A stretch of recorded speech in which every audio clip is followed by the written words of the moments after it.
When she was born, we noticed that one of her ears was flat. The curve wasn't formed correctly. And our pediatrician noticed it also and referred us to Dr. Trovato's office. About 20 to 30% of all infants are born with an ear deformity.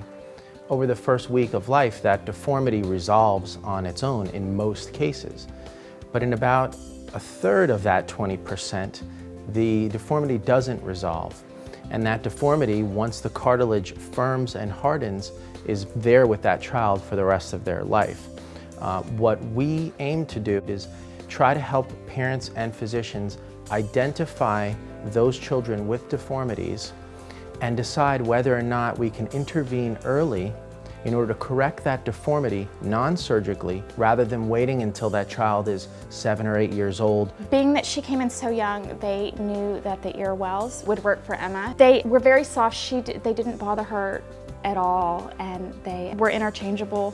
When they would fall off, we could put another one on. She wore them for about 9 weeks, and I think they worked great. Much easier than having to do surgery at a later date. By intervening early, we use a system, a device that molds the ear cartilage, shapes the ear cartilage while it's still soft, and then once it hardens in that first 3 to 4 weeks of life, we remove that splint on the ear, and the ear is then perfect. Emma came in basically the same way that most of the infants do. Mom recognized that there was a crimping to the child's rim. What we did was we applied the ear well and molded Emma's ear and corrected that rim deformity.